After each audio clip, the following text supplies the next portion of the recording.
Buenas, mis queridos locos. Sean bienvenidos a este episodio 15 del podcast más escuchado en el bar Beerland en Nueva York. ¡Sas! ¡Vámonos! En la base de este proyecto, Lisette Claudio Palma, acompañada por un exalumno. Ex-alumno. Hablaremos de un personaje rebelde y loco que a él le gusta mucho. A mí también, pero él es el experto. Creo que a todos, sí, tienes razón. Y si no nos gusta, debería. Debería, que lo escuchen, que lo conozcan, porque es buenísimo. Lo amamos. Esto es el podcast de Rebeldes y Locos.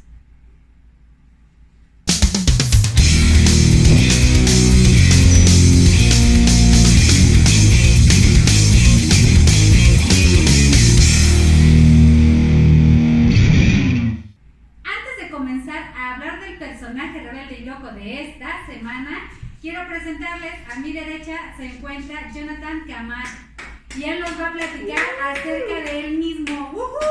Cuéntanos. Hola, muy buenas tardes, Liz. Muchísimas gracias por tu invitación. Ya tenía muchas ganas de venir aquí. Es un invento del gobierno, chavos. No es cierto, vacúnense. Entonces, muchas gracias por haberme invitado. Ya tenía rato siguiendo este bello canal. Apoyen este proyecto que es buenísimo. Se llenan de un chorro de cultura. Desde que empezamos a seguir este proyecto ya me moría ganas de que me invitaran para no pedir ahí, invítame. Nah, ya tenía chance, se dio la oportunidad y pues qué bueno, muchas gracias. Mi nombre es Jonathan Camar. Actualmente soy músico, soy cantautor.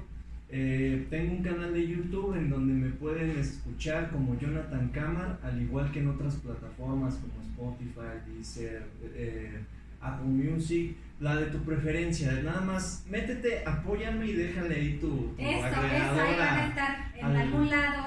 Claro, sus contactos. Y igual en todas las redes sociales, Jonathan Camar Oficial en Facebook, Twitter y ¿cómo se llama esta? ¿En Instagram? Instagram. ¿Cuál es la que más usas? Pues yo diría que Facebook. Esa es para las tías, pero para subir así como el evento, las fotos, los videos personales, sí, todo está en Instagram. Ahí pueden ver hasta qué hora me paro. Eso. Y pues muchas gracias. Vamos a empezar con este Jimi Hendrixazo que vale la pena. Sí, yo también ya estaba muy emocionada de hablar de este personaje rebelde y loco. Johnny Allen Hendrix, mejor conocido como Jimi, el puto amo de la guitarra, el dios, el papi. Nació un 27 de noviembre de 1942, 2 años antes del fin de la guerra. Tres años antes del fin de la... Sí, esto está mal. 3 años antes del fin de la guerra, de la Segunda Guerra Mundial. Efectivamente, ahí te voy a tener que interrumpir, porque ya empezamos mal. ¿Qué pasó? Aquí estamos hablando de que Jimi Hendrix nació con el nombre de ¿qué? Johnny Allen Hendrix. Johnny Allen Hendrix es como el embarazador, como el quien embarazó a su mamá. Se llamaba y fue como le pusieron ese nombre. Bien pinches creativos, bien creativos. Posteriormente, ¿Cómo le ponemos? Posteriormente su padrastro, que fue quien lo apoyó un montón, le puso Jimi Marshall Hendrix. Entonces era su nombre como más locochón, ¿no? Cuando Jimi creció, que ya me estoy adelantando un chingo, pero nada más para hacer entre paréntesis. Y bueno, lo mataron, ¿no? Para hacer un paréntesis ahí. Jimi Hendrix le molestaba mucho ese nombre de Jimi Marshall Hendrix porque no le gustaba, no sé por qué, pero no le gustaba. No. Entonces él se hacía llamar. Como si te ponen Lucrecia. ¿Te hubiera gustado que te pusieran? Claro que no. Lucrecio Camar, ¿no? Está chido, sí, suena como Silverio, güey, ¿no? Entonces, pues no le gustaba y se hacía llamar Jimi James Hendrix. Ok. Ahí nada más como. Está chido. Le ponen muy pinches creativos como el papá. Y el padrastro es el que le cambia, pero no le gusta. Por el apellido del padrastro. Entonces, por lo mismo que eras padrastro, yo creo que no quería llevar ese apellido de Marshall. Va. Pues ahí está el detalle gigante para seguir con su vida. Su familia vivía en Seattle, ahí nace, que es la ciudad de mi queridísimo y amadísimo Frasier. Soy fan de Frasier, sin noventera, ya saben que tengo pedos noventeros. Soy fan de Frasier, pues también les decía como Frasier. Y Jimmy, le voy a decir Jimmy, aunque en ese momento no era conocido así, pero pues para que entendamos todos, ¿no? Y si se me va el pedo, pues así ya ni modo. Sí, si no, pues ya que estamos hablando de su primo. Sí, no, Jimmy. Jimmy fue el primogénito de 5 hermanos y no era una familia adinerada. De hecho, siempre toda su infancia tuvieron pedos económicos. Y a su papá siempre le costó trabajo conseguir chambas. ¿Para qué tienen hijos? ¿Para qué sí?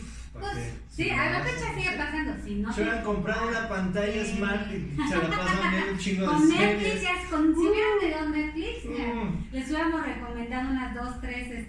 Si hubieran tenido Netflix ellos, no existiera la música y hubiera empezado el reggaetón desde los 70. Sí, así. claro, porque no hubiera nacido Jimi Hendrix, Claro. y entonces esto sería una porquería de vida. Sin Jimi Hendrix no hay razón de vivir. Sin Hendrix, sin Clapton, sin sí. Baby King, sin nadie, no, el blues no existiría, así de simple. Así de simple. Vamos. Y sí. de hecho muchas bandas, porque muchas vienen de todos esos. Sí, como The Who, por ejemplo. Ahí está. Entonces, qué bueno que fueron conejos, por lo menos ellos, todos los demás sí. Por lo menos. Pónganse su condoncito, por favor, si es que no quieren tener más hijos. Entonces estos güeyes vivían, pues en la carencia total, ¿no? Y en la búsqueda de chambas, pues el papá también decide enlistarse a la Armada de los Estados Unidos, y esto provoca que se mudaran de Seattle a Fort Sill, Oklahoma. Ya. Y a su papá lo mandan a Francia, lo mandan a pelear con los alemanes, contra los alemanes, y cuando la guerra termina, su papá parecía ser como un hombre diferente, tanto que tenía muchas broncas con la mamá, muchísimas, que yo creo que ahí fueron. Les daba su chinguita y todo, y pues Jimi Hendrix dijo, pues sí. no voy a llevar el nombre de un bastardo, el apellido de un bastardo. No, pero se divorcian, se divorcia la mamá del papá y Ajá. luego se casa con alguien más, ¿o es el mismo señor? No, bueno, es que ese es Marshall. Ok. Ese ya es Marshall, el de las chingas. pero también le pegaba el otro, ¿cierto? Lleva una infancia bien dura. Total, cualquiera de los dos papás le ponía su chinga durísimo, tiene muchas broncas con la mamá y se divorcian. Y en este divorcio entonces el papá el papá padrastro decide cambiarle el nombre, y la mamá se dedica al alcohol, ¿no? Sí, no, pobrecita. nada que ver con nada, ¿no? Pobrecita. Nada que ver, ¿no? Pero se dedica al alcohol. Tanto que es en el año de, aguántenme por ahí, ya lo perdí. Antes de... Se me cortas, ¿no? Sí, Ya. espérenme, déjame ver. Antes de que su mamá se dedicara al alcohol y todo esto, se van a juicio para ver quién de los dos se quedaba con la custodia de los hijos, y resulta que por el alcoholismo de la jefa, por el alcoholismo de la jefa, pues el papá es el que se queda con la custodia. Y más adelante, tiempo después, cuando Jimi Hendrix tenía 15 años, en el año de 1958, la mamá se pone bien mal. Se pone muy mal, le da una especie de congestión alcohólica, se la llevan al hospital. Ahí el papá padrastro, porque ya no sé quién fue de los dos, pero papá padrastro, cualquiera de los güeyes que estaba a cargo de... Papá padrastro. Vamos a decirle así. Vamos a decir papá padrastro para que suene más Ese güey triste. que estaba a cargo de Jimmy y de sus hermanos, no quieren que vaya a ver a la jefa.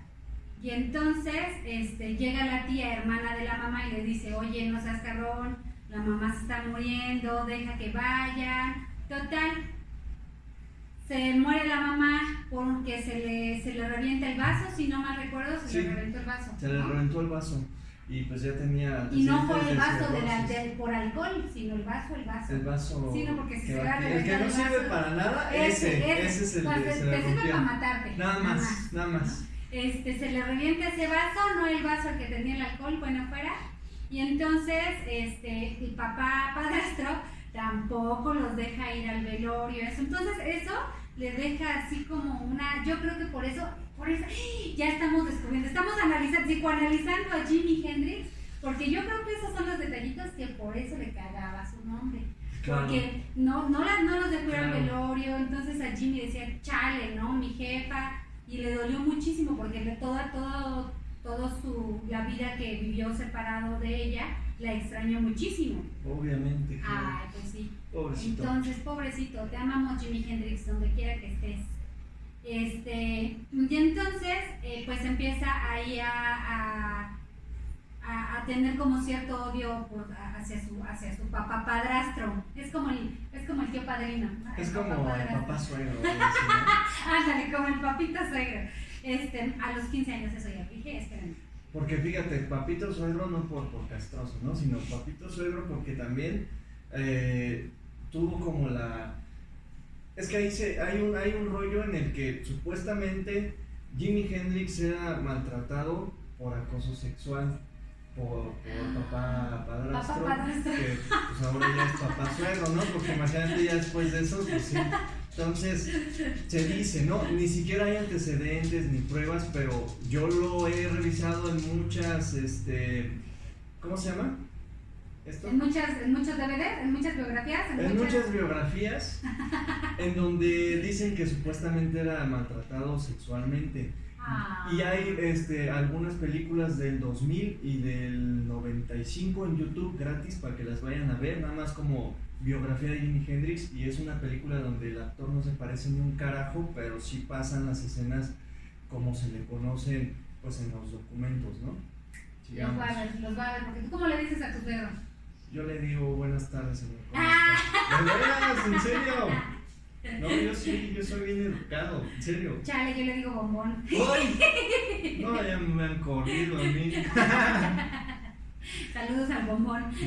Saludos, bomboncito. Bizcocho. Le va a encantar que le No, diga vámonos. bizcocho, Vámonos a lo que venimos. A lo que venimos. Entonces, miren, ahí les va. Tras la muerte de su mamá y las broncas que tenía con su papá padrastro, el güey busca una salida. ¿Y qué mejor salida de salir? ¿Qué mejor que salir de la salida cuando se sale? Sí, es simple. ¿Qué mejor? A través de la música. Claro. Cuéntanos, mi queridísimo Jonathan Camar, porque te dije Camar hace rato, es Camar. No pasa nada. ¿Cómo es ¿Es que...? Camar para los cuates? No, ¿dijiste Camar? Ya no sé qué dije. Bueno. Camar. Es para los cuates, nada más. Cuéntanos, Camar. ¿Cómo fue que se acerca? Bueno, primero lo que tienen que saber es que la música salva vidas. Eso, salva chido, vidas. totalmente. De ahí el nombre de aquella banda The Cure, La Cura, cuando el bastardo ese estaba en las drogas perdido, hace su banda y por eso se llama así. Realmente no es broma. ¿Cómo se acerca Jimi Hendrix a la música? Oye, por tiempo, también mata. ¿Qué? La música. Ah, sí, también mata, por supuesto. Ahí está un chingo. Se me van los nombres. Bueno, de entrada, no me quiero Cobain, adelantar. Jimi Hendrix, Steve Ray, Janis.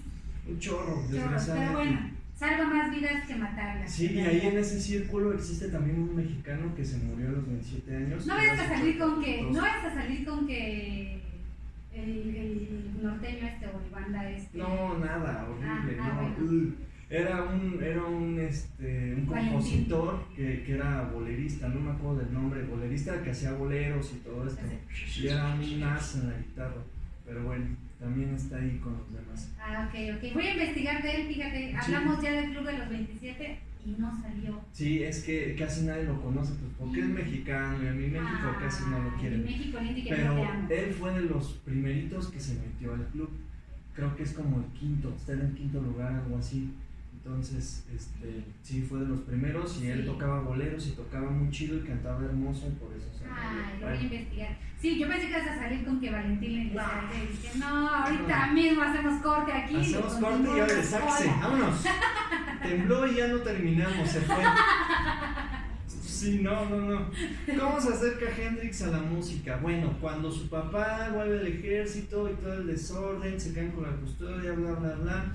Aquí Jimi Hendrix tiene un acercamiento con su papá porque en el ejército cantaba, ¿no? Así de, vamos todos a luchar, ¿no?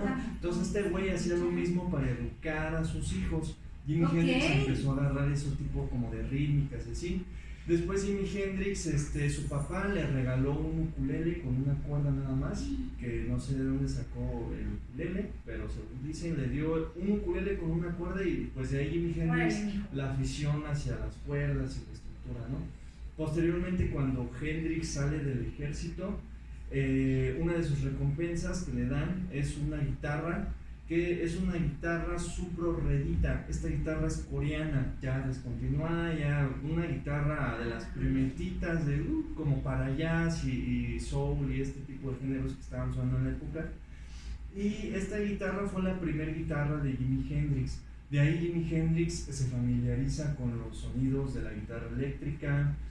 Cabe recalcar que él nunca estudió música, nunca fue a la escuela, pues ¿cómo? ¿Con qué dinero? Sí.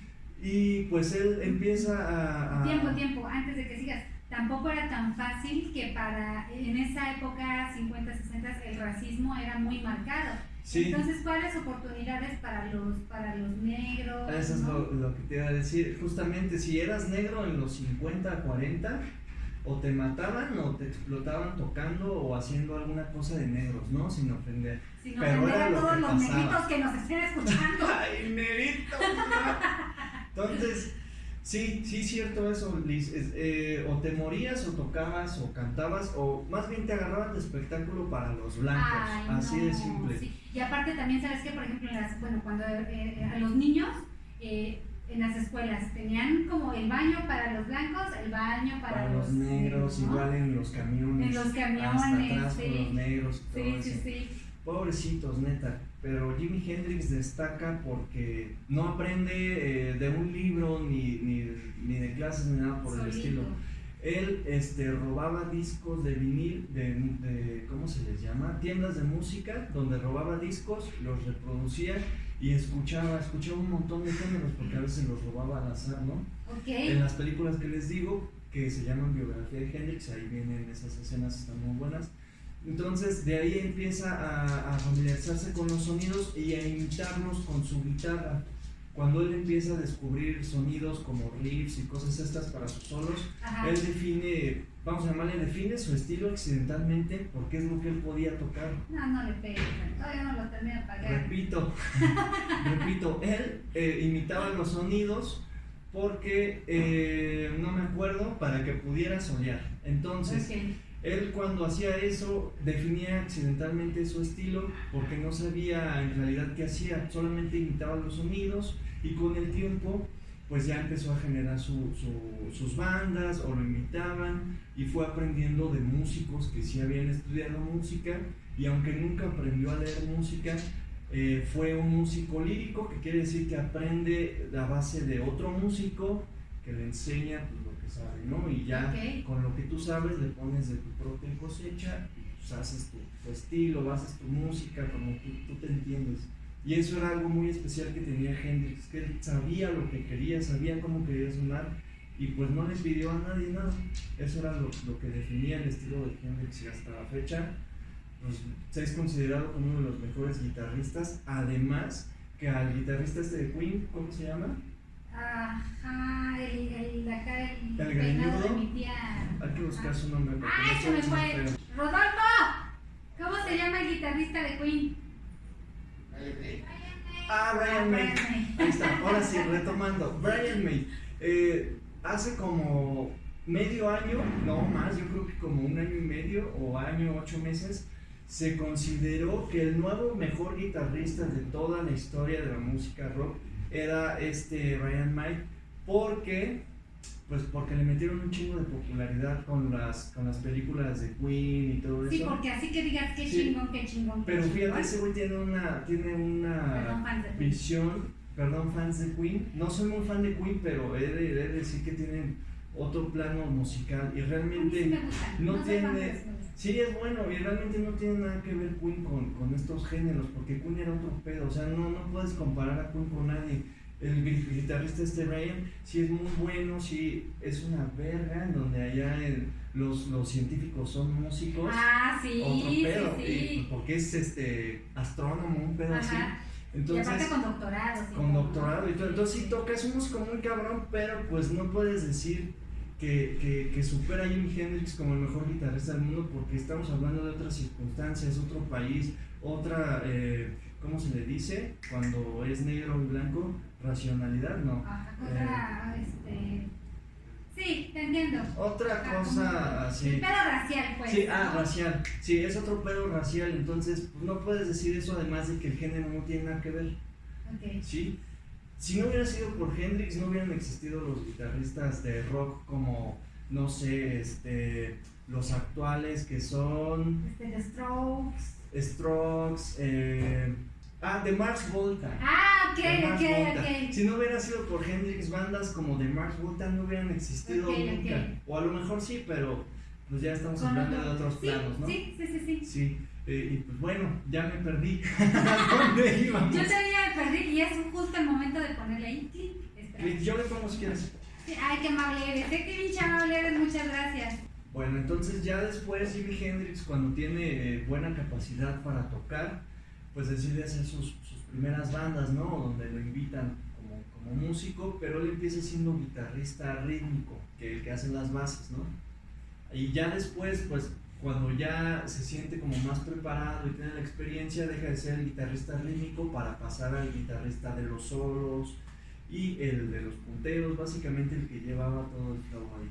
Ahora sí decía. Venga, entonces lo que yo les quería platicar, continuando que ya nos perdimos porque empezamos a hablar de otras cosas, pero retomando con lo que nos dice John ahorita, es la primera banda de la que formó parte, no la formó él, pero sí audicionó, se enteró que habían audiciones y dijo yo me lanzo, se llama Velvet Tones, y que es ahí una bandilla de Seattle. Él se estuvo moviendo, ¿no? de lugares, ¿no? Entre que se instó en la armada y bla, se estuvo moviendo a varios lugares.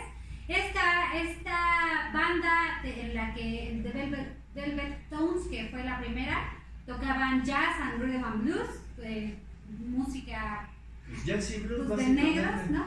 Y a él le gustaba mucho. Y empiezan a tocar en un bar que se llama el bar Beerland, que está en Nueva York, ¿no? Se empiezan a mover también. Sí.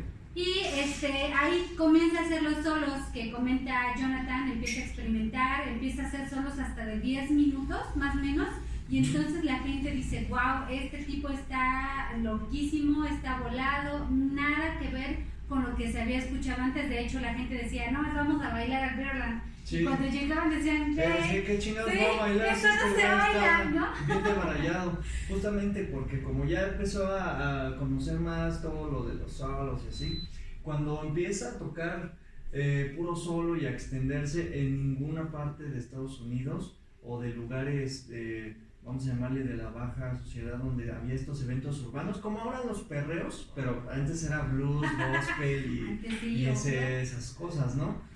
Entonces, todos estos lugares llegaban, como tú dices, a bailar, a echar desmadre y a gritar, porque se encargaban como del jazz y el blues, pero la gente le metía el gospel.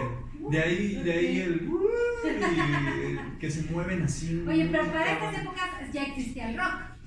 Ya existía, pero pues se conocía como muy tipo baladas y este tipo de cosas. Como Chuck Berry. Chuck Berry era como de los exponentes más rebeldes. Pero antes de Chuck Berry era como Johnny Cash, cosas así más entre country y rock, como vaquerito, ¿no? Entonces sí, llegaban y hacían un desmadre con el blues, con los solos de blues, más bien ya era como espectáculo. Y vamos a ver a este güey porque está muy cañón. Y ahora sí. Y bueno, nada más ahorita sumando lo que estás diciendo, empieza a hacer esto y empieza a ganar como reconocimiento, no popularidad tanto, sino como reconocimiento de la gente. Oye, mira, en este lugar hay un güey que toca bien loco, bien chido y todo, o sea, como que a pesar de que era algo diferente a lo que la gente estaba acostumbrado, tuvo muy buena aceptación, cosa que para el papá padrastro no le gustó tanto. Él como que decía, güey, está como muy rebelde lo que estás haciendo, ¿no? Hasta como de que yo creo que el término rebelde en esa época no entraba como en ese concepto, más bien era así como estás haciendo puras porquerías. Ándale, sí, no sí, era sí. tanto como de estás tocando rebelde, porque no creo. Más bien era como estás haciendo puras porquerías, porque en ese tiempo un músico estaba preparado, un músico no hacía porquerías. No sacaba su pad y empezaba a hacer soniditos, ¿no? Oye, No. me acordaste, nada que ver, pero lo quiero decir. Una vez estábamos en una reunión de la prepa. Ajá. Y llegó un amigo, bueno, un compañero que está estudiando música contemporánea, ¿no? Entonces dice, ay, es que llegué tarde porque fui a comprar unos discos y todas las morrillas poperas, ¿no? Ay, ponlo, entonces lo pone y era así, jazz contemporáneo, bien Sí. loco, lo pone y empieza, Sí, y todas, qué padre, bueno. Ramón, ya quita tu chingada. Órale. Sí. ¿No tienes el nuevo de Rey RBD? Así gracias por pensar que soy de la generación de RBD. ¿Qué me pasó ahí? Gracias, de todos Ya modos. no me van a volver a invitar. Muchas gracias a todos. No, porque es más, o sea, a mí ya no me tocó RBD, ya estaba más cierto. grandecita.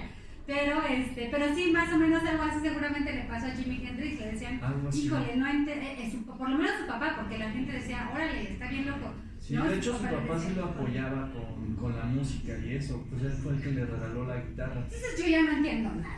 Es que era malo, pero no tanto. Era un güey alcohólico, triste. Imagínate, fuiste a la guerra, ¿con qué cosas llegas en Pues la sí, cabeza? ¿verdad? Tienes razón. Entonces como que sí le entraba eso de no ser buen papá, pero sí como de ser un poco más Como humano, conservador, ¿no? Como conservador mira, dedícate a lo country, ¿no? Al rock and roll. Y así de toma, pues órale, sí lo apoyó bastante, pero imagínate ya entre los pedos mentales de la guerra, el alcoholismo y pues cosas así, yo creo que era un papá alejado, ¿no? Sí, y aparte, ¿sabes qué? Yo creo que sí, ahorita que te dije conservador, sí tiene como mucho sentido, porque Jimi Hendrix era zurdo, Sí. ¿no? Entonces, dicen por ahí que la habilidad y como este desempeño que lo hace tan único en la guitarra fue porque el padrastro, lo obligó a tocar también con la mano derecha, porque le decía que con la izquierda era como cosa del diablo. Sí, algo así. ¿No? Y es que ese término de que era cosa del diablo surge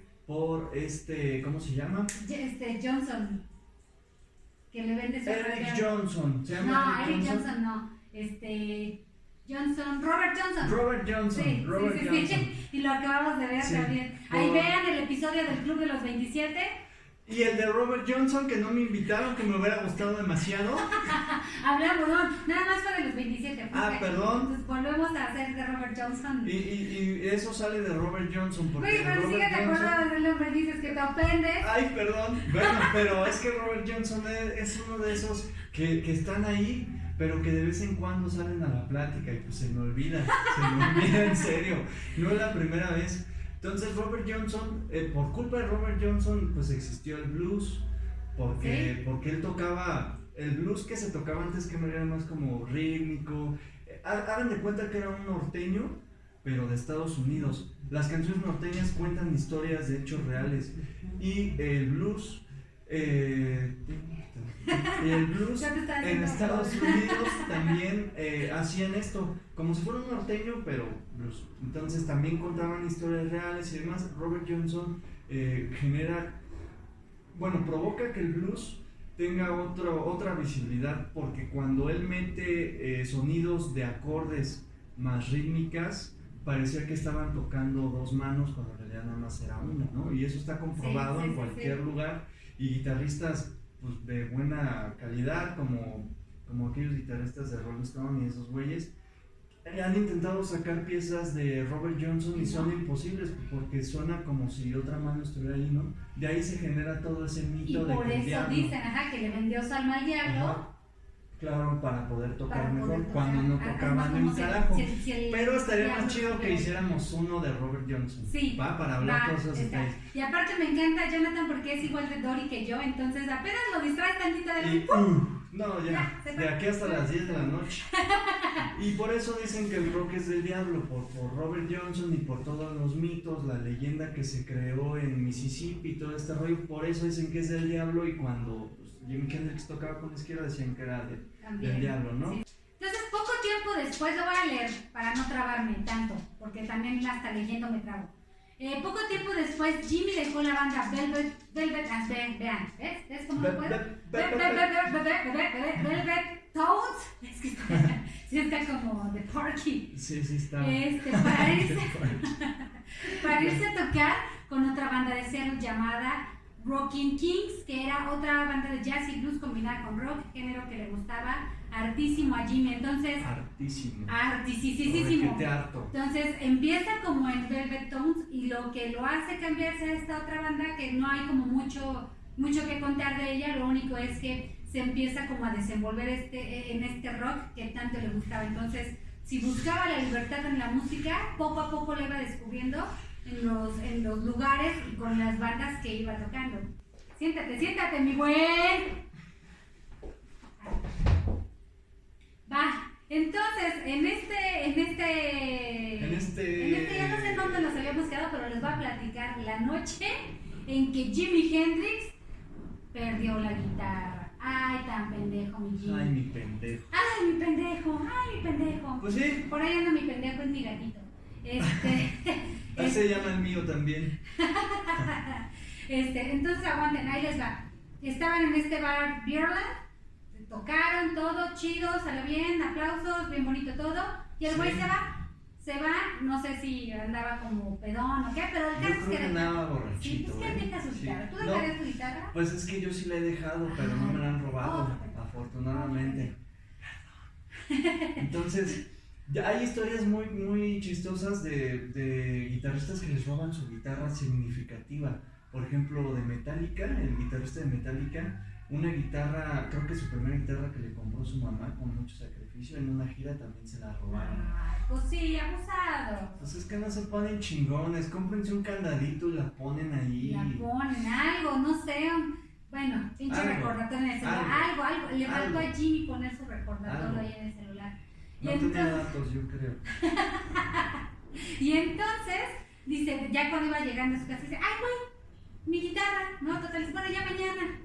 Regresa y pues cuál mañana ya le habían volado la guitarra y entonces a Jimmy le dio muchísima, o sea, le daba miedo decirle al papá, pues porque se la había regalado, ¿sí, no? Sí, su papá se la había regalado y entonces le daba como miedo y si no, pues le daba miedo de todos modos. Decirle que había perdido la guitarra, que se la habían robado y le pregunté, oye, ¿tu guitarra? Ah, está en casa de un amigo. Sí. Oye, ¿tu guitarra? Cuando le digo, güey, ya, a ver, ¿dónde está la guitarra? Una chinga la buena. Chinga que te iban a poner. $5 en esa época era un montón. Sí, luego y para que los ganaran, ¿no? Entonces, y luego que les gustaba tener hijos como conejos negros. Los amo. Y entonces, ay, ya no sé qué pedo. Hey. A ver si tú sabes. A ver, dime. Yo no entiendo si ya, ¿no? Pues el papá dice, pues la cagaste, ya te la robaron, ya ni modo. Yo porque leí los dos casos. El primero que le dijo, pues te aguantas hasta que pueda conseguirte otra. Y la otra es que la banda con la que estaba tocando, como que se hicieron la cooperacha y le dieron una guitarra nueva. No sé cuál de las dos opciones sean. Pues así como que hayan dicho, oigan, pobrecito Jimmy. ¿Tú por cuál te vas? Pues yo digo que mi hipótesis podría ser que se la dio la banda, pero así como de, bueno, entonces vengan todos, hay que robar una guitarra, porque si no ya no va a poder tocar este güey. O sea, yo creo eso, por ahí va, a lo mejor. Porque imagínate, así como yo no le compraría una guitarra a alguien. Así de, ay, la cooperacha, así se llama mi amigo. Pues por idiota, a ver, trabaja y compra. Pero tiempo, si eso era lo que les estaba dando de comer. Bueno, o a lo mejor a crédito le dijeron, ok, la pagamos, entonces todos, pero te vamos descontando. En esa época pues era como trueque en empeños. Sí. Podría haber sido pues un trueque ahí en el Ahí está, hay otra tercera hipótesis aquí. 1, 2 y la que nosotros sacamos. Ustedes saquen sus conclusiones. Y ahora sí viene una etapa complicada para Jimmy. Lo que pasa con Jimmy, ya después de que le roba la guitarra y todo esto, es que vamos a aclarar que antes, cuando estaba pequeño, era bueno en la escuela, pero a raíz de la muerte de su madre y de todo esto, del rock and roll, ¿no? Que tiene un acercamiento a la música a través de la guitarra y todo eso, empieza como a darle prioridad a la música. Y entonces descuida mucho la escuela, al grado que llega un momento en que decide salirse. ¿no? El papá tampoco estuvo muy de acuerdo, pero dijo, a ver, ¿no? Estás haciendo puras cochinadas Estás con haciendo tu vida. puras cochinadas. Pero porque, bueno, pues, allá tú. Allá tú, ahí hazle como puedas, a ver si es cierto, a ver si puedes comer. Hasta todos nos dicen eso, a ver si con tu musiquita puedes comer. Órale, échale ganas, yo te apoyo, pero a ver si comes, ¿eh? Y entonces lo que pasa es que se empieza como a juntar con gente pues que no le estaba dejando mucho, ¿verdad? Y no se roba él. Chacas de los 50. Los chacas de los 50, ¿no? Y no se lo roba Jimmy, lo voy a defender aquí porque nunca lo hizo, no era parte de su filosofía y de su ética, pero sí lo cacharon robando. Chismosa. Yo tratándolo de defender, pero no lo ayudé. Es que era bueno, pero robaba. Pero nunca hizo Pero daño. el PRI robó más. Pero el PRI robó más, ¿eh? Y entonces lo cacharon manejando autos robados. Para ser más específico, un Bentley de 1900. Oye, el experto. Sí, y aparte traía no sé cuánto kilometraje. No sabemos, pero lo agarraron. Con placas del Estado de México. O sea, así como no lo van a parar. Pues cómo, ¿no? Con sus estampitas de la Santa Muerte. Pues cómo, ¿Cómo? no se ayudaba. Saludos a todos los de allá. Buenas tardes. Hola. Y entonces, pues se lo llevan a la cárcel, el papá, y sus cochinadas, y sus pendejadas, con todo eso, trata de sacarlo de la cárcel, y entonces empiezan a negociar, dice, ya sé, a cambio de que me dejen en libertad, yo me enlisto en la armada. Pues órale, va, y que se enlista en la armada, tú traes. Sí, hasta donde tengo entendido, no fue así como de, pues si quieren déjenme ir y me meto ahí al ejército, ¿no? Fue más como así de, no, mi chavo, pues mira, tu delito es grave, así, te vas a quedar tantos años en la cárcel. Y luego negro. Por delito medio menor, ¿no? Y pues era negrito, imagínate lo que le hubieran hecho. Y le dijeron, bueno, tienes esa opción, y creo que después, bueno, no sé si hasta la fecha se sigue implementando eso, pero sí se implementaba eso como de que si eras ratero y así, bueno, pues vámonos, carne de cañón, hijo, vámonos a Vietnam.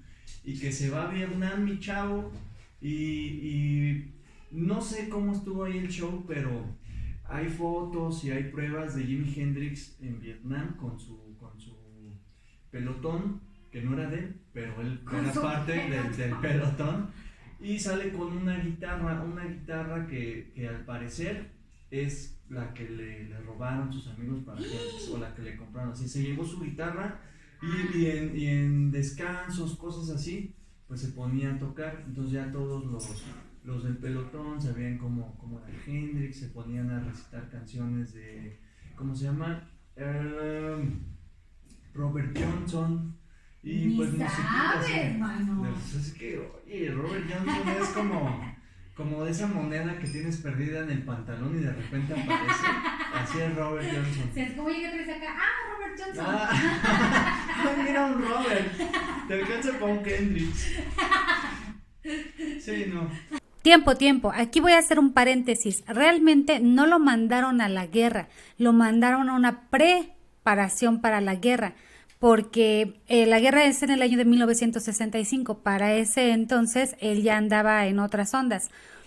Esto es en el año de 1961, cuando lo encarcelan, cuando hace una negociación ahí, bueno, a cambio no me dejen en la cárcel, ¿no? Su papá lo ayuda mucho, no me dejen en la cárcel, a cambio me voy, ¿no? Y entonces se enlista para prepararse ya, ¿no? Para irse a la guerra de Vietnam.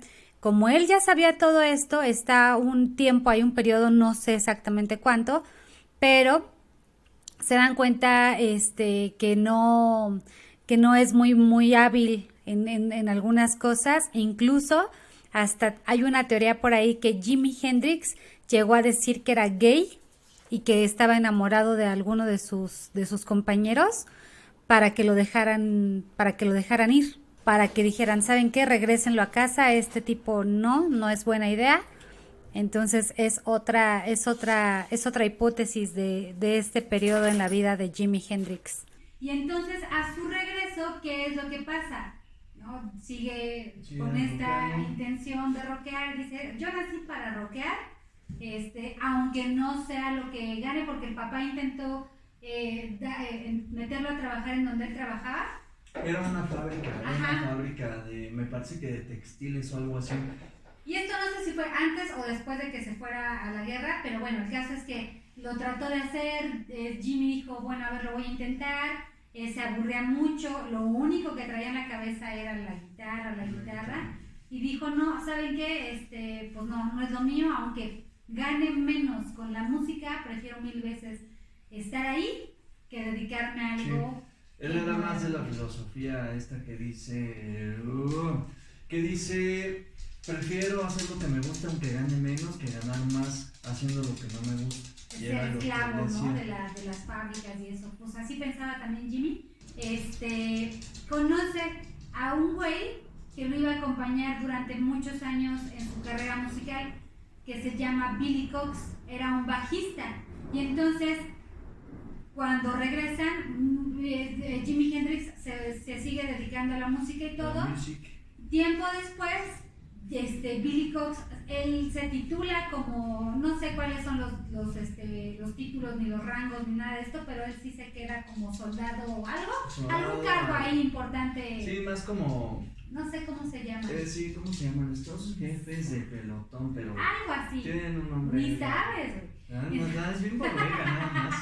Nada solo por convivir. Y entonces, cuando ya regresa Billy Cox, se van a Tennessee en el año de 1963 y en este lugar empiezan a ver como decías tú, como nutrirse de otros músicos y de otros guitarristas. Sí. Y ahí es en donde empieza a ver que hay La guitarristas magia. que tocan con los dientes. Con los dientes. Pero eso era porque sus manos, bueno, de tanto que trabajaban en los campos y todo ese rollo, tengo entendido que se cortaban mucho las manos, entonces tocar con, bueno, sobre todo la derecha si eras diestro, ¿no? Y entonces para no tocar con la mano que te dolía o que la tenías cortada, pues sí. tocabas con tus dientitos, ¿Qué es con lo lo que pudieras. Si quieren aprender a tocar con los dientes la guitarra, Jonathan nos va a enseñar. Sí, vámonos. Sol, Con toda la baba. Sí pasa. Entonces, es cierto, ahí ya cuando se van a Tennessee, Ajá. que se van a conseguir más músicos, quieren empezar un proyecto y surge el famosísimo proyecto de Jimi Hendrix Experience. Pero antes, tiempo. Antes tuvo otras 2 bandas, siempre con Billy Cox. Uh-huh. También estuvo en The Jimi Hendrix Experience, pero tuvo 2, una que se llamaba The Isley Brothers y una que se llamaba perdón por mi inglés, pero se me traba la lengua en español, pues en inglés todavía más. The Upsetters, y esta última banda era liderada por Little Richard. Ahí está otro. Musicazo. De hecho, Jimi Hendrix llegó a trabajar como músico, no sé cómo se llama, como músico de sesión. Ajá, músico suplente. Suplente de Little Richard, de B.B. King y de Tina Turner, si no mal recuerdo. De Tina Turner también. Y si las investigaciones no fallaron, se supone que trabajó con ellos. Entonces, en esta última que se llamaba... Hay pruebas, hay fotos. Bueno, con ahí ellos, está. sí. Él no me va a dejar mentir, Ahí yo no está. puedo poner fotos porque en algún momento queremos monetizar. Por los derechos de autor, chavos. Ya saben esas cosas, pero vayan a darse una vuelta a Google. Sí, de repente me dicen, ¿por qué no pones fotos? Ay, sí quisiera, ¿no? A ver, pongas tú, güey. Es bien castroso. No pongan imágenes en sus videos. Y yo todos mis videos tienen imágenes todos. O música, también, híjole, cómo me cuesta hablar de músicos y así no ponerles... Sí, pero ahorita va a haber una demostración tipo Hendrix. Eso, chinga. Eso. Y entonces, ya hasta se me olvidó, les digo que somos Dory, él y yo somos Dory. Somos Doris. Entonces, nos cuesta trabajo. Que esta banda de Upsetters era liderada por Little Richard y entonces empezó a tocar con ellos. Hay video, ese sí lo vi, un video donde sale él atrás tocando. Peloncito, Jimi Hendrix, ajá. llegando recién del ejército. Pero, ¿qué es lo que pasa? Que a Little Richard no le gustaba la forma de ser de Jimmy, porque aparte Jimi Hendrix era súper fan de Elvis Presley desde que estaba chiquitín, entonces le gustaba mucho cómo se movía en el escenario. Sí. Y cuando tenía la oportunidad Jimi Hendrix, pues también se azotaba y se Sí, pues no le convenía porque el atractivo tenía que ser él, Exacto. no Jimi Hendrix. Entonces y pues, lo opacaba y tuvo muchas diferencias. Y aparte Jimmy también tuvo muchas diferencias porque siempre le costó trabajo recibir órdenes. De ahí era rebelde y loco. Decide renunciar, dice, ¿sabes qué? Ya hasta aquí estuvo. Y decide él hacer su propia banda que se llamaba, ahí les va, Jimmy James and the Blues Flames. Y entonces empieza a tocar en los bares neoyorquinos y ahí, en el año de 1966, está tocando en un bar, bueno, en un café que se llamaba Café Guá. Ajá. Café Guá. Café Guá. Café Guá. Y entonces está tocando ahí y llega una morrilla de nombre Linda Kate. Linda Kate era novia de Kate Richards y amiga de Chas Chandler, que era bajista de Animals. Pero bueno, ese no es el punto. El punto aquí es que era novia de Kate Richards y ella lo escucha y dice, este negrito está loquito. Está. Ahí y pasa porque accidentalmente llegan al restaurante ese, ¿no? Y dicen, vamos acá a... así como, pues ¿dónde saber, pusimos ahí? pues ahí ¿no? se ve que está feo, vamos. Se ve Está que está bueno, más pero barato, ¿no? vamos. Vamos, y ya llegan, se sientan y ven que Hendrix está por acá. Los dientes y todo. Y bien loco, ¿no? Entonces llega, se sienta la chava y de inmediatamente le llega la chispa, ¿no? No mames, ese negrito está loquito, toca bien chido, me gusta. Y el otro es bueno, ¿no? Como todo músico así envidioso, Sí. así. No, ya, no, sí, mira, con los pies también puede, ya. Entonces ya después esta chava dice, oye, es muy bueno, que no sé qué. Para esto pues Jimi Hendrix tenía como ondas ahí de que le gustaba los Rolling Stones, ¿no? Porque en ese entonces sonaban mucho los Rolling Stones y Jimi Hendrix pues admiraba las bandas. Yo creo que nunca fue envidioso, siempre admiró las bandas y aprendió de ellas. Oye, ¿y será que las veía como lejanas? O sea, a lo mejor, no sé, ¿nunca se imaginó que iba a crecer tan rápido? Pues no, y ahí vamos a hacer un paréntesis. En este programa un programa estadounidense tipo donde está el conductor y te sientas a un ladito y te dicen, no, sí, es que tú eres muy bueno, así, pero de la época. Llega Hendrix, y se presenta, no sé qué, y le dice, oye, ¿es cierto que tú eres el mejor guitarrista de toda la historia? Y Hendrix se ríe, se chivea así demasiado y dice, no, para nada, ¿qué te parece si el mejor que se ha sentado en esta silla? Frase legendaria de Hendrix, y ahí ves al verdadero Hendrix, que era como humilde, no era ambicioso, no era un güey crecido, no, era un güey así bien tranquilo. Más adelante te voy a decir otros detallitos de por qué era tranquilo, pero íbamos en que lo descubren y él está tocando, ¿no? Todo bien padrísimo, y la chava dice, no, pues es que hay que darle una oportunidad. Es negro, a lo mejor la tiene grande. Ándale, es lo más seguro, por eso. Supuestamente, esta chica habla con el representante de los Rolling Stones y pues hay datos, ¿no? Pero pues yo no les puedo garantizar nada porque yo soy un humano de aquí de la Ciudad de México. Pero bueno, contemos las hipótesis y que la gente saque sus propias conclusiones. Entonces va con el representante de los Rolling Stones y le dice, oye, güey, mira, es que acá hay un súper talento, tienes que ir a verlo, que no sé qué. Va el chavo, bueno, el representante, señor, lo que sea, lo descubre y dice, bueno, va, no me gusta, pero veo que a la gente le gusta. Entonces lo que esos güeyes siempre buscan es varo. Dice, vamos a firmar un contrato por un año nada más, ¿no? Entonces ya es cuando esta chava habla con Hendrix medio le gusta, tienen una aventura, se quieren ahí mucho. Confirmó que la tenía grande o tal vez no sabemos. Ahí están los datos. ¿Cuánto creo que eran? Y fíjate que esto que estás comentando, yo había escuchado la misma versión, pero que el personaje que tenía o sea, que lo jala, es este chico, Chas Chandler, que es el ¿De Animals? Ajá, el de Animals. Sí, pero después, porque ok. tienen pedos con la disquera que los grababa, porque Jimi Hendrix siempre, ese güey no era así como de, ay, voy a estudiar lo que voy a grabar, ese güey entraba, Lo que o bueno, a lo mejor ok, sí después, ¿no? Porque por eso existen canciones y partituras, pero lo que él hacía era meterse al estudio y tocar lo que pudiera y que saliera bien chido, ¿no? Por ahí decía Eddie de Van Halen que si suena bien, está bien, no es necesario como hacerle tanto a la mamada, ¿no? Y era lo que hacía Hendrix. Pero el pedo de esto es que el representante pagaba un poco de dinero por hora porque lo estaban grabando en un estudio de Londres muy, muy caro. Entonces tuvieron pedos porque llegaba pedo o se hacía güey y así, y pues las horas corrían, ¿entendemos? Claro, money. Después de su contrato de 1 año se acaba y ya entra el bajista de The Animals, que es el que lo empieza como a jalar, y este güey era más tranquilo, pero sí lo explotaba. Yo creo que sí lo explotaba por todas las, por todos los eventos que le conseguían, donde Jimi Hendrix no tenía nada que hacer ahí, ni le gustaba ni nada, pero era así de paso, no tragas, y pues de modo era lo que tenía Pues que hacer.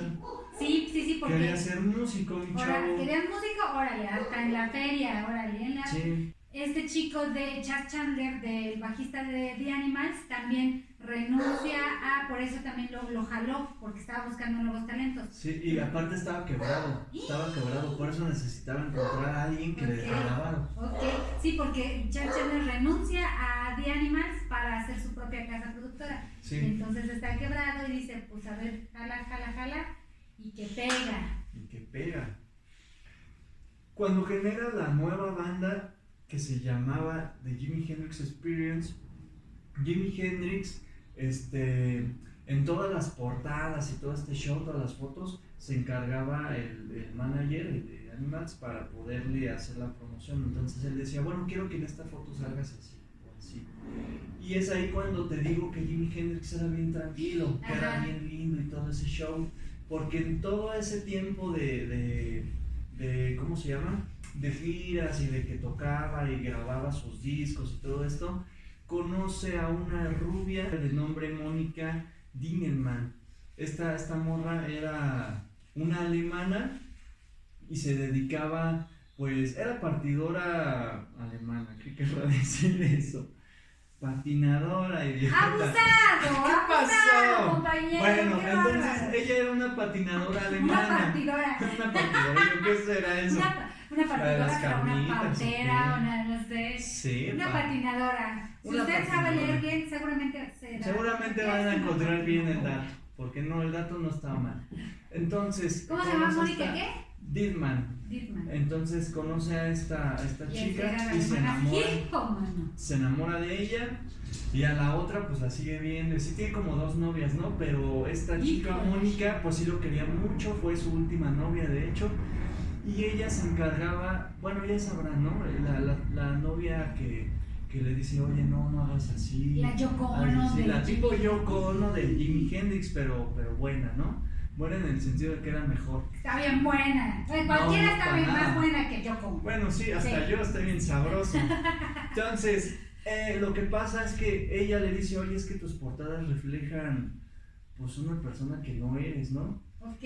Y lo que ella intentó hacer era darle la personalidad para el público, de que miren todos, Jimi Hendrix es muy lindo, es amoroso, es tranquilo, cuando está en su juicio, porque cuando estaba grabando una pinche bestia. Entonces se dedica a tomarle unas fotos en el jardín, por ahí está el disco, no sé si está el disco o solo la portada, pero eso fue antes de que él muriera. Ella se dedicó a tomarle las fotos con una taza de té y su jarrita de té en un parquecito así bien tranquila, para que vieran que Jimi Hendrix era lindo, era así. Lo quería ver como un viejito, así que tomaba esas fotos. Ándale, algo así. Sí. Entonces ella se encargaba como de hacerlo así, pero lo quería, pero también le chupaba dinero, fama, drogas. Claro. Los dos eran la pareja rebelde y loca más significativa Tóxica de ese tiempo. Oye, y por ejemplo, es que sabes también que leí que le pasaba a Jimi Hendrix, que abajo de los escenarios era como reservadón, ¿no? Como Sí. esta parte. Era reservado. Pero arriba se transformaba. Arriba Era era- así. y no porque ¡Pum! fuera así de, ay, mírenme todos, no, es que No. él era otro rollo. Ajá, o sea, le nacía, o sea, De algo hecho, en él. aquí entra el tema, perdóname, Liz, de hecho aquí entra el tema de que con el representante de DNA Animals y todo lo que ya acabamos de contar, logran ir al Woodstock, que no lo tenemos ahí, Ajá. al Woodstock. Y como ahí en ese mismo concierto tocó Carlos Santana, Ajá. pasa lo que tú dices, abajo del escenario era un muy bien diferente. Entonces cuando toca Carlos Santana, hay un video, para que no crean que estoy de borrega, hay un video donde Carlos Santana está tocando acá. Y todos bailando así. Sí, y todos bailando así, y pasan una parte donde está Jimi Hendrix en el público, y todo el público está así, y Jimi Hendrix está parado así fumando y nada más está moviendo la cabeza. Y se dice, desde las mismas palabras de Carlos Santana, que se acerca a Jimi Hendrix después de su presentación, se acerca a Carlos Santana y le dice, oye, me gusta mucho tu estilo, ojalá algún día podamos tocar juntos. Y pues no. Que le dijo una selfie. Sí, no, imagínate.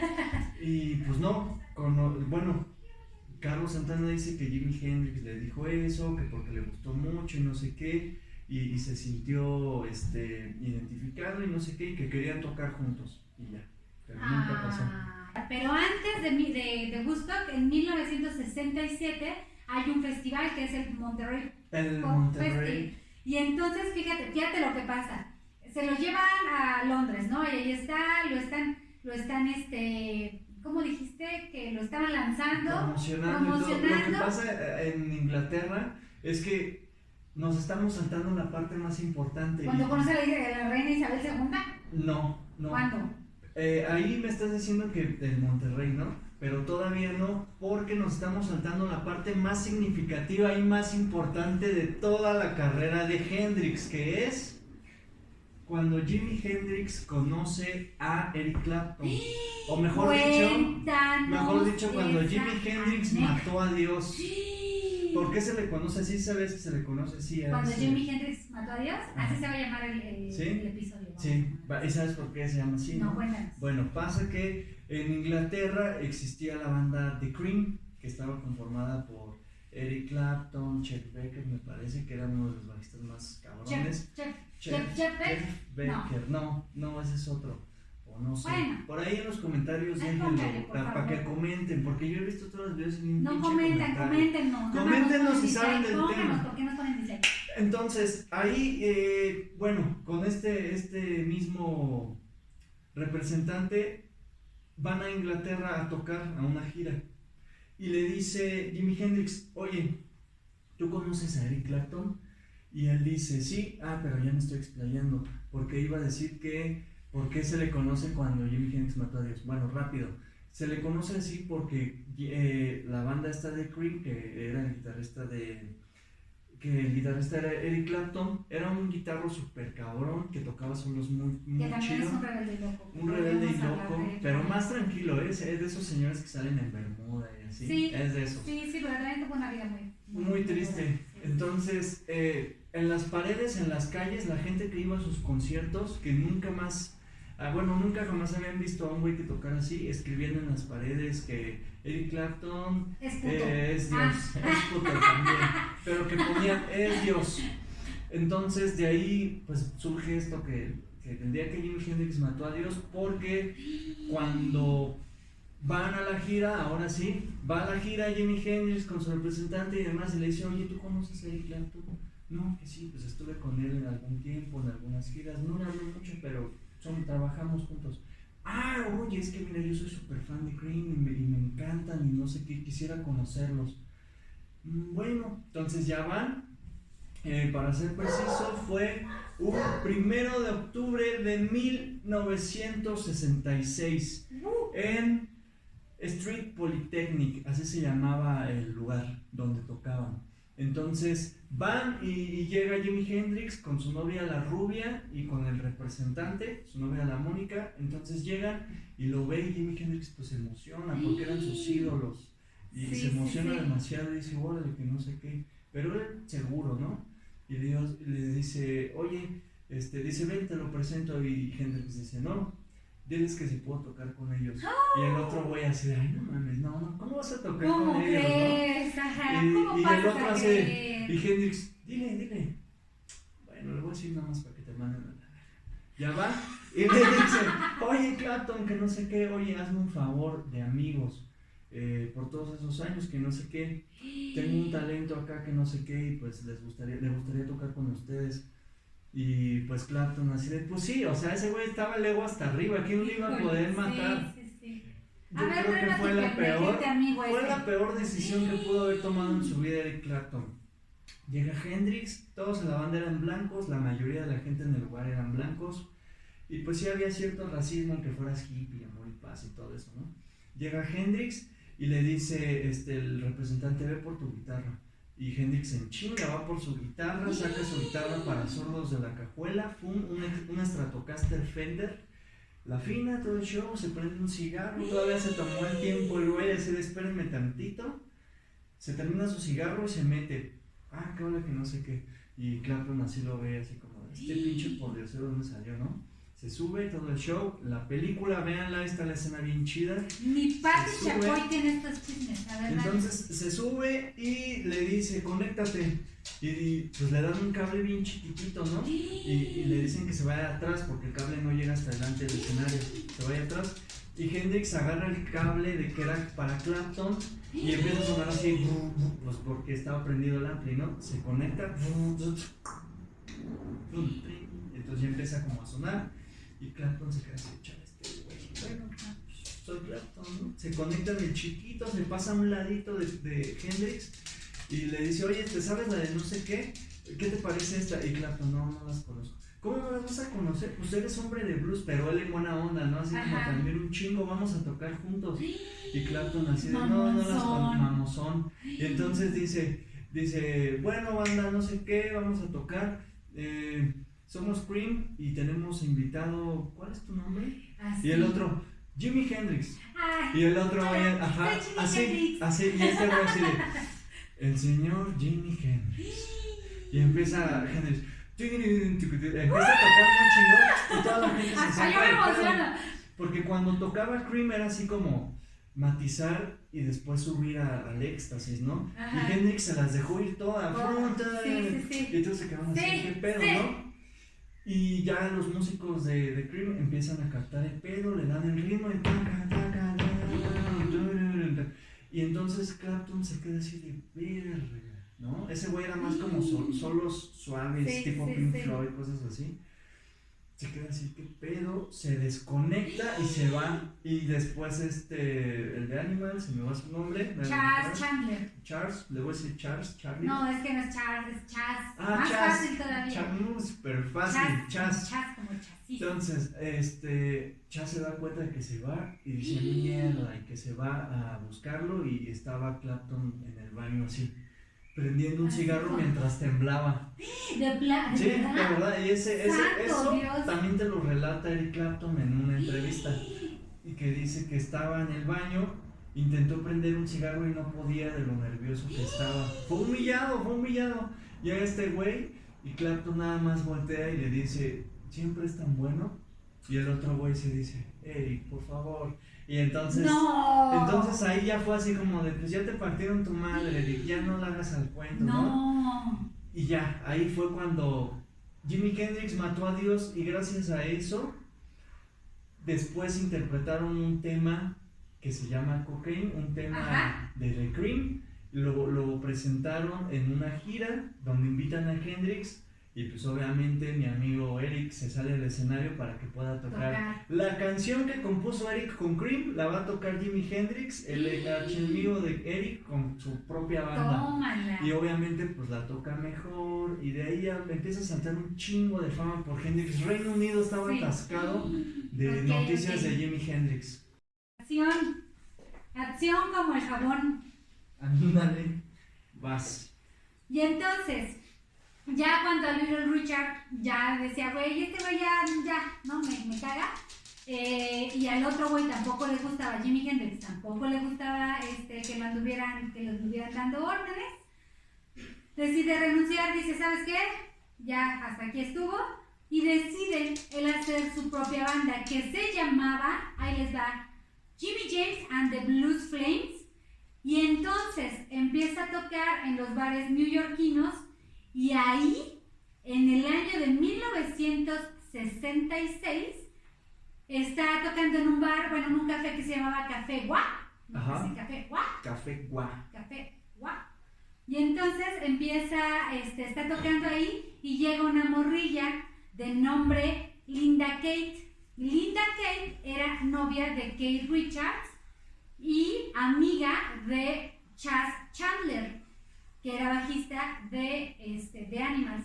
Pero bueno, ese no es el punto. El punto aquí es que era novia de Keith Richards y ella lo escucha y dice, este negrito está loquito. Está. Ahí, y pasa porque accidentalmente llegan al restaurante ese, ¿no? Y dice, vamos acá a... así como, pues ¿dónde? Pues ahí ¿no? se ve que está feo, vamos. Se ve Está que está bueno, más pero barato, vamos. ¿no? Vamos, y ya llegan, se sientan y ven que Hendrix está por acá. Los dientes y todo. Y bien loco, ¿no? Entonces llega, se sienta la chava y de inmediatamente le llega la chispa, ¿no?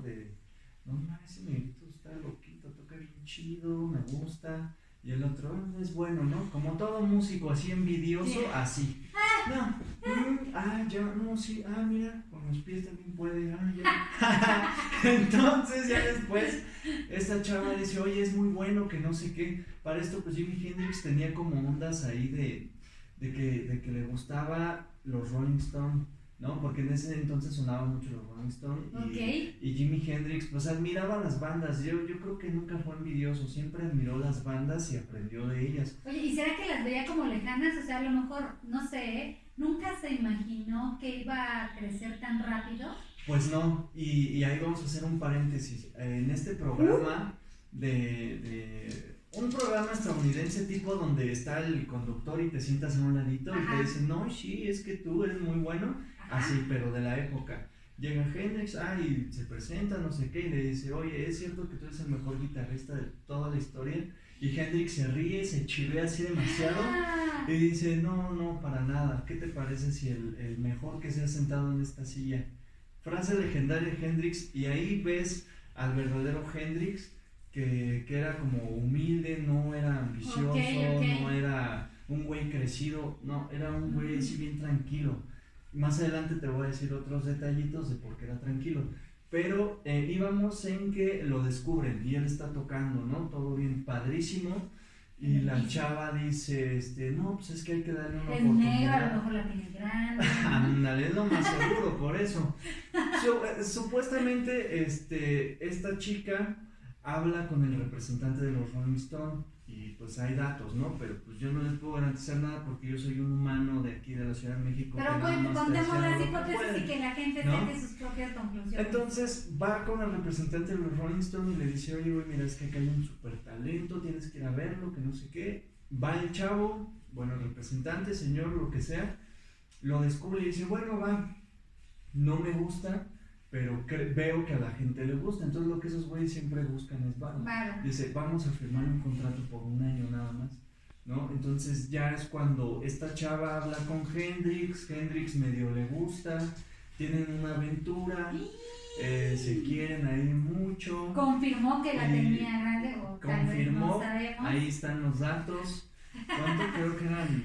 Y fíjate que esto que estás comentando, yo había escuchado la misma versión, pero que el personaje que tenía o sea, que lo jala, es este chico, Chas Chandler, que es el de Animals.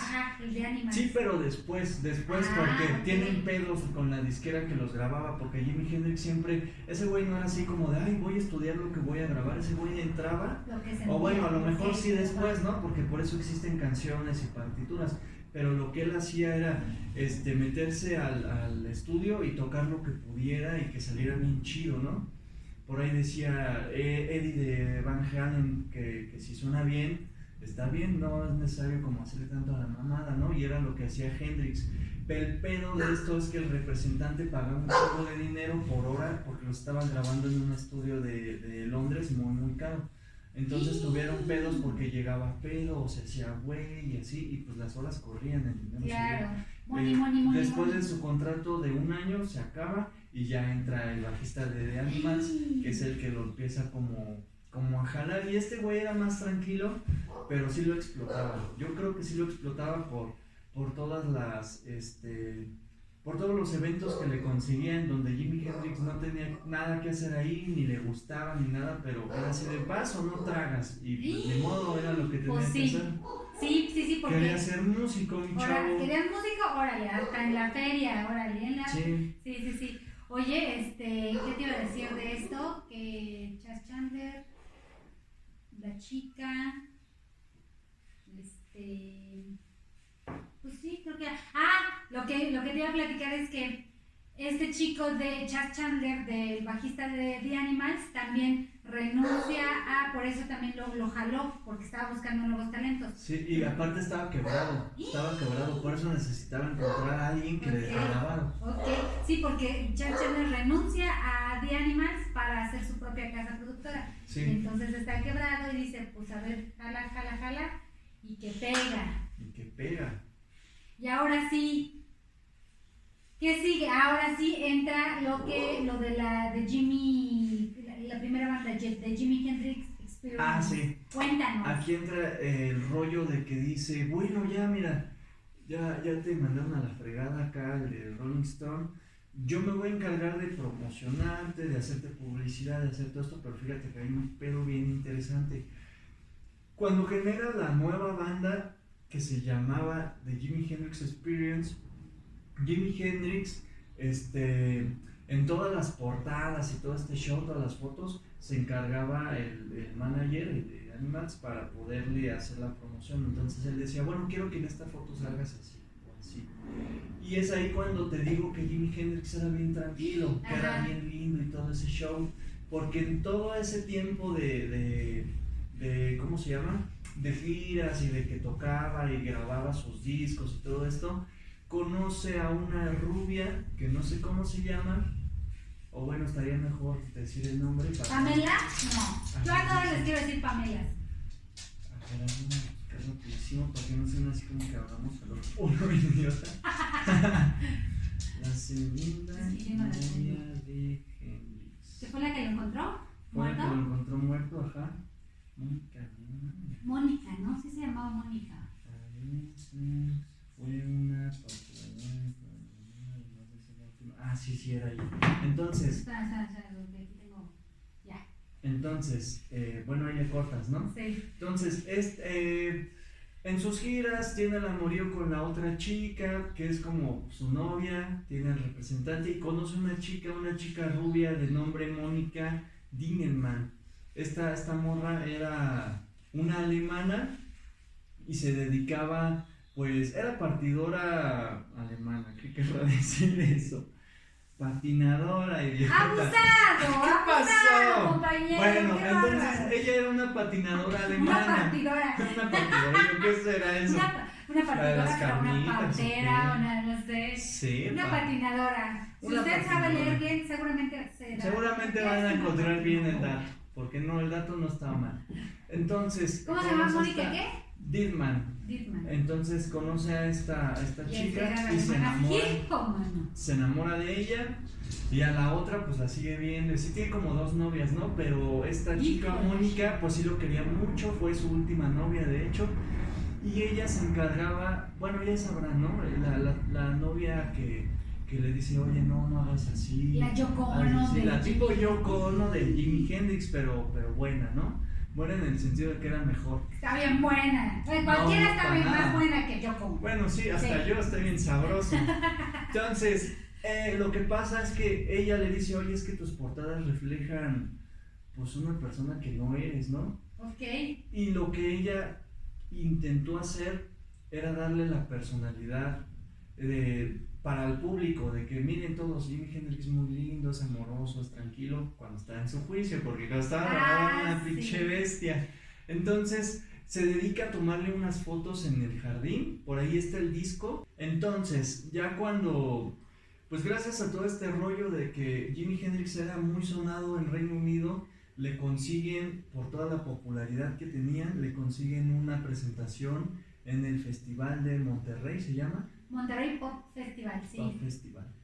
Y fíjate que ahí, por ejemplo, lo que pasó con Jimmy es que decía, güey, pues sí, en Europa la estoy rompiendo y sí está bien chido todo, pero tenía todavía el gusanito de decir, en Estados Unidos todavía no lo logro.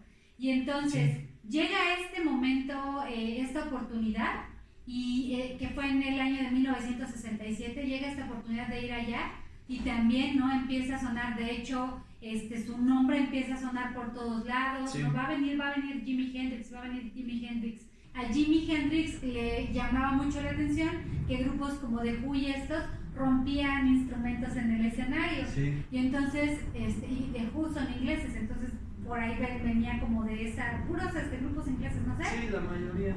Y entonces él decía, yo tengo que ir a romperla.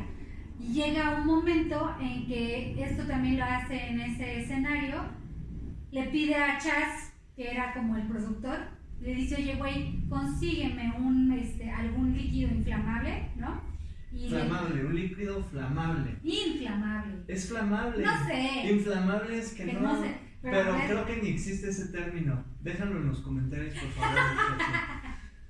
Acuérdense que todo suma. Un pinche líquido que prenda. Un litrito de gasolina, de la verde, de la de limón, con eso. De la de limón, ¿no? De la más barata que te encuentres.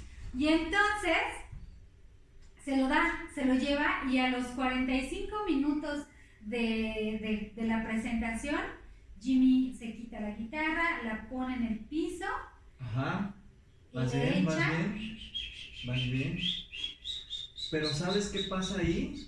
Te voy a contar una leyenda, porque yo no tengo cómo sustentarlo, ni nadie, porque yo no estuve ahí, ni tú, ni ella. Entonces, se dice que la guitarra se prendió primero por sí sola. Ah, ¿te cae? Sí, pero no hasta tanto. Le iba a tomar y no pero no tanto así. ¿Has jugado Guitar Hero? Ajá. ¿Has visto que en el juego de Guitar Hero, cuando tocas muy chingón, se les prenden las manos? Ajá. Ellos sacaron eso por la leyenda que se dice de Jimi Hendrix, porque Jimi Hendrix estaba tocando muy, muy cabrón, que empezó a sudar, y cuando sudó, su guitarra, como no estaba muy, es que la guitarra tiene pastillas. Ajá. Las pastillas a veces están como muy salidas o muy adentro, dependiendo tu comodidad. Entonces se dice que su guitarra tenía las pastillas mal acomodadas y el sudor se le metió a la guitarra, lo que provocó un corto en las pastillas y empezó a prenderse. Pero no así como, ay, no mames, no. O sea, sacó chispazos, prendió un poquito, y después Jimi Hendrix hizo como un ritual de que dijo, oh, no mames, qué chido. Se quitó la guitarra, la dejó en el piso, le prendió fuego, ya es cuando la prende con un cerillo, él empieza a lavar así. Hay videos, jóvenes, yo no estoy diciendo choros. Entonces empieza a lavar la guitarra por ese suceso. Y por eso también en el Guitar Hero se prenden las manos cuando estás tocando muy chido. Como homenajeando. Yo creo que sí, porque también está el muñeco de Jimi Hendrix en Guitar Hero. Aparte de Slash, está el de Hendrix, y por eso yo creo que homenajeando la leyenda o algo así. Pues ahí está, esto también lo hace en el Monterrey Pop Festival. Pop. Y entonces, esto es en el 67. Fíjense, quería hacer como esta observación, que de lo que hemos platicado, de que lo descubren en aquel bar que se llamaba ¿cómo se llamaba? Algo de Gua. ¿Café Gua? Café Gua. A cuando se presenta en el festival, en el Monterrey Pop Festival en California, pasan a lo mucho, ya a lo mejor estoy exagerando, año y medio. Entonces, imaginen para Hendrix lo que fue conocer a Clapton en año y medio. No, por ahí en esas fechas, no sé exactamente la fecha, pero conoce a la reina Isabel II, súper famoso en Europa, súper famoso en Estados Unidos. O sea, en año y medio llega, también por eso lo conocen como el cometa Harley del rock, porque es como, o sea, fue la revolución total, sí. Sin recalcar que en el Woodstock, mientras la gente que estaba en su desmadre metiéndose cosas, Jimi Hendrix dice, a ver, relájense un chingo, vamos a guardar silencio un minuto y vamos a rendirle un poco de respeto a los soldados de Vietnam, o un pedo así. Ok. Y ahí es cuando Jimi Hendrix toca el himno de los Estados Unidos en su guitarra. No sé si has visto ese video. Hay un video, más jóvenes, seguramente sí, jóvenes, hay video donde Jimi Hendrix, después de eso, empieza a tocar el himno de los Estados Unidos. O sea, en la vida, en esa época había alguien hecho algo así. Muchos lo vieron como una falta de respeto, otros como algo simbólico, pero bueno, ya el resto es historia. Ya se quedó así. Y entonces, en el 1969 es cuando pasa este festival de Woodstock, que igual en la historia se dice que es el festival más importante de música de toda la historia. Participan ahora sí personajes como Janis Joplin, Santana, Jimi Hendrix, claro. Entonces, y ya. Y los sí, Beatles, porque si no nos vamos. De hecho, los Beatles no aceptaron, rechazaron la invitación. Led Zeppelin rechazaron la invitación. Pink Floyd rechazaron la invitación. Súper importantes. Pink Floyd ya parecía en esa época, pero pues tampoco. Pero no fueron invitados, tal vez. The Doors también. También ¿sí? No, también rechazaron. Sí, rechazaron, lo rechazaron porque creo que Jimmy ya traía unas ondas bien locas en la cabecita. Y bueno, ¿qué es lo que pasa? Se llevan a Jimmy al festival de Woodstock y es tan importante que es el principal, ¿cómo se dice? El principal artista, el que encabezaba el cartel del festival era Jimi Hendrix. Imaginen, de 1966 a 1969, del 66 que no era nadie, al 69 que todos lo conocían. ¿Qué tan cañón? Qué tanta experiencia, ¿no? Y todo lo que vivió. Y aparte si hablamos de 1961, que es cuando empieza a tocar con sus bandas locales, por así decirlo. Sí, o sea, rapidísimo todo. O sea, menos de 10 años, creció todo. Y entonces también, en esta parte que ya ahorita nos va a platicar Jonathan, que lo sabe mejor que yo, en esta parte de todo su rockerismo, se enfrenta obviamente a un ambiente de drogas, de alcohol, de mujeres. Más fama, más dinero. Entonces cuando se empieza, más fama, más dinero, sí. Que justo siempre me he preguntado cómo ha de ser controlar todo esto, ¿no? También por eso como que mucha gente se deschaveta de que de repente les llega la fama y dicen, madres, no sé. Imagínate, a lo mejor en la posición de ese güey de no tener nada, tenerlo todo. Exacto. Pues después ya no sabía ni qué hacer, yo creo, ¿no? Exacto. A lo mejor una persona del siglo XXI pues ya sabe qué gastas, tener un chingo de tecnología, ropa, qué sé yo, pero en ese entonces era drogas, guitarra, prostitutas, droga, guitarra, prostitutas y así. Sí. Entonces, y presentaciones, ¿no? Y una anécdota que existe que contaban sus novias y que contaba el mismo representante era que a él cuando se drogaba le encantaba verse al espejo, y esto surge porque cuando toma el LSD por primera vez le dicen puedes hacer lo que quieras pero no te mires al espejo. Entonces yo creo que porque te alucinabas o yo creo te malviajabas, algo así, yo me imagino, ¿no? Entonces Jimi Hendrix cuando va al baño se ve al espejo y le encanta. Entonces cada vez que se drogaba se veía en el espejo y se viajaba y hacía cosas así. De hecho él tiene un video de la canción de me parece que es Voodoo Child o Foxy Lady, algo así. Donde hay un video donde él supuestamente se ve al espejo y en el espejo se ven planetas y cosas así, o sea, vas entrando como a su cara y cosas así, ¿no? Obviamente pues una calidad bien pitera, de VHS de los 80s, de los 70s, por ahí. Entonces, pues este güey se drogaba y le encantaba verse al espejo, entonces sí se hizo adicto por sus sensaciones, por todo eso, qué sé yo. El alcohol alcanzó a Jimi Hendrix, la fama alcanzó a Jimi Hendrix. Las drogas alcanzaron el a Jimi money. el money, las groupies, las groupies. Todo alcanzó a Jimmy tan rápido que se vio envuelto en una serie de hipótesis y de suposiciones, de supositorios, acerca de su muerte. Y es ¿cuál es la fecha? 18 de septiembre de 1970, jóvenes. 18, entonces el Woodstock en el 69 es uno de los conciertos más emblemáticos en la vida y en la carrera de Jimi Hendrix. Menos de un año, 18 de septiembre esto, o un año después, pues se ve afectado por... ¿Cuáles son las hipótesis? ¿Cuáles traes tú y cuáles traigo yo? A ver. Pues mira, si va a ser una guerra de hipótesis, déjame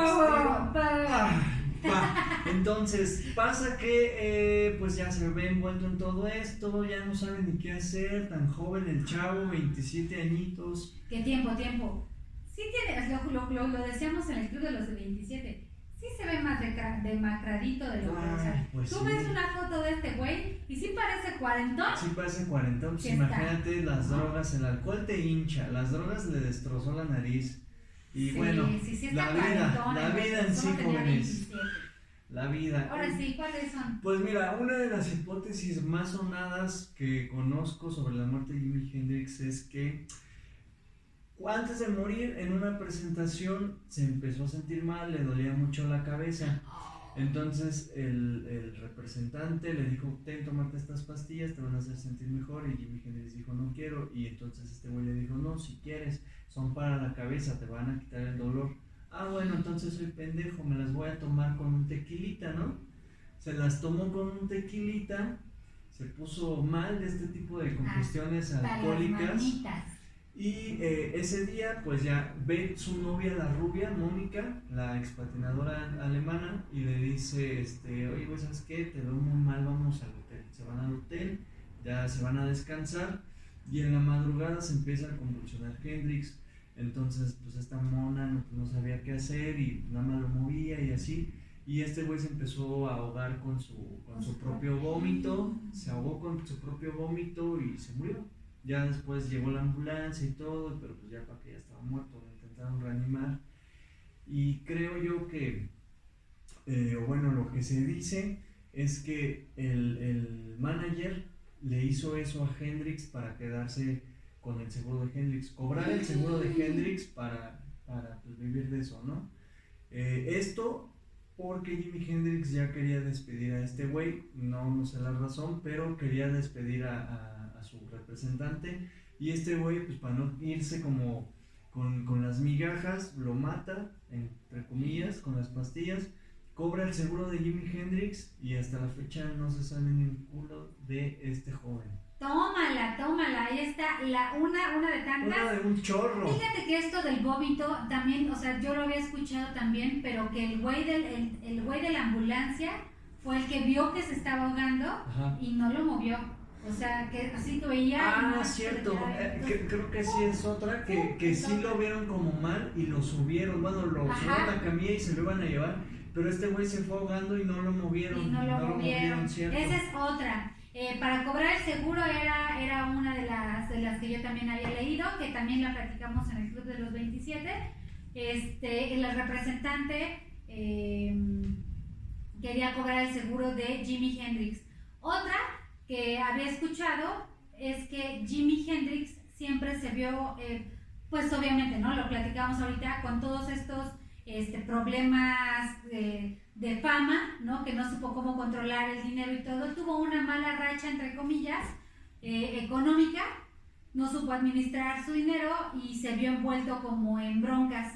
Y resulta que le pidió prestado a la mafia dinero, y cuando se lo trataron de cobrar, pues fue como a la mala, haciendo como toda esta conspiración, porque de que se intoxicó. Ajá. Esa es una realidad, porque es lo que arrojaron los forenses. Ajá, los forenses arrojaron que fue una intoxicación. ¿Quién la generó? ¿Quiénes estaban con él? ¿Qué pasó? ¿En qué momento? Todo. Eso es en donde está abierto todo el punto. Uh-huh. ¿Qué otra?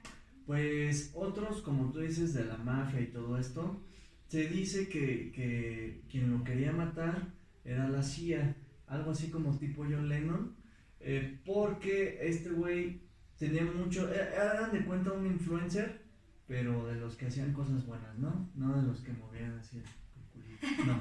No Entonces, tiktokero. este güey era un influencer de ese entonces que hacía movimientos culturales, progresistas, de izquierda, y un día llega a un cuartel, por así decirlo, de una organización que se llamaba Panteras Negras. Okay. Creo que ya sabes un poquito de eso.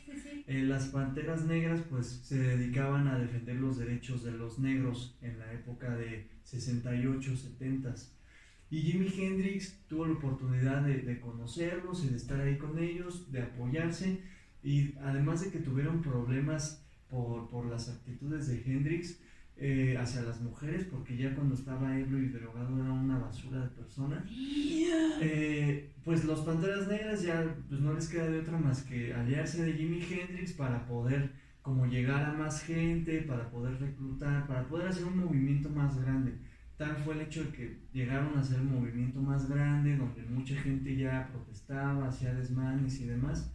Y se dice que la CIA mandó matar a Hendrix haciendo que pareciera todo un accidente, ¿no? ¿Quién sabe? Eso yo lo veo un poquito más imposible porque Yo también. Pues hablar como de la CIA ya está cabrón, ¿no? ¿Qué te va a querer matar a ti si ellos mueven una pieza y cambian el mundo? Sí, claro, totalmente. O sea, está muy raro, pero es una Pero de las ahí cosas. está, o a lo mejor era todo, como que todos le traían ganas a Jimmy. Ajá. Y cuando se murió, ay, güey, fuiste tú, ¿no? Sí, fuiste no, tú, ¿no? Fuiste tú, ¿no? cierto. ¿Quién sabe, no? Ya Puede le ser. traían ganas, entonces no sabemos. Esas son todas las, bueno, no sé si haya más. Seguramente hay más, pero de Pues momento creo seguramente que con hay esas mucho está hueco. bien. Lo- Si conocen otra, pues que te la que no la pongan comenten. ahí, por favor. O a lo mejor pónganlas, no han de saber pónganlas. que abajo del video dice, Comenten. deja un comentario. Dejen comentarios, sean buenos, todo es para mejorar, todo suma. Esto es al final lo que nosotros vamos investigando, pero seguramente hay gente allá afuera que sabe muchísimo más que nosotros. Nos encantaría que nutrieran lo que nosotros vamos Claro. investigando. De lo que sí está por lo menos claro, porque luego la mandaron a declarar y todo, fue que lo que te decía, ¿no? Fue por una sobredosis, se intoxicó con las pastillas para como somníferas. Ajá. Y la otra es que estaba Mónica ahí, la novia, Ajá. la patinadora alemana. Mónica. Es como lo que sí se sabe y confirmadísimo, y que fue en un hotel, en el hotel Sí. no sé qué, de Notting Hill, fue un hotel en donde tuvo todos estos problemas, ¿no? Entonces, ya, eso es lo que se sabe, pero todo lo demás, quién fue, cómo, sepa la bola. Claro, si no decimos el nombre del hotel es para no hacerle promoción, chavos. Porque no sabemos. Sí, que nos pague ese pague la hotel que no vamos a promoción. decir. Y luego, Y pues ya, creo que ya hasta ahí queda la historia, mi querido Jimi Hendrix. Hasta ahí muere Jimi. 1970, lo que lo hace integrante del famosísimo Club de los 27. Y si usted quiere saber más acerca de este club, ya hay un episodio acerca de esto. ya hay video donde no salgo yo. Hay ahí video sale donde alguien más. sale otra persona, pero todos iguales chingones hablando de el Club de los 27, Jimi Hendrix, y hasta aquí se queda la historia de este rebelde y loco. Muchas gracias. Espero que les haya gustado. Vientos. Pues ahora sí, esperen. ¿Quieres dulces? Come dulces. Espera, porque se escucha la bolsa. Que te dé dulces no es lo de menos. Ahí está. Mi queridísimo Jonathan, compártenos tus redes sociales, en donde te pueden encontrar otra vez. Mis redes sociales, Jonathan Cámara en cualquier plataforma de música para que puedan escuchar mis canciones, para que me sigan, para que sean buenos, para que me apoyen, para que me hagan crecer y para que yo pueda seguir haciendo música para ustedes. Jonathan Cámara con doble M. En Facebook, Jonathan Cámara Oficial. En Instagram, Jonathan-Cámara. Y todos los demás, Jonathan Cámara. Jonathan YouTube Cámara. o donde sea. Vientos. A la Miss, recuerden que la pueden encontrar en Instagram, porque ya saben que el Face es para las tías. ¿Hey? En Instagram, como el personal es IG de línea curva, y el del podcast es @de rebeldes y locos. Esto es todo por el día de hoy. ver la siguiente semana a un nuevo Rebelde y Loco. Los amamos. Muchas gracias. Muchas gracias a todos.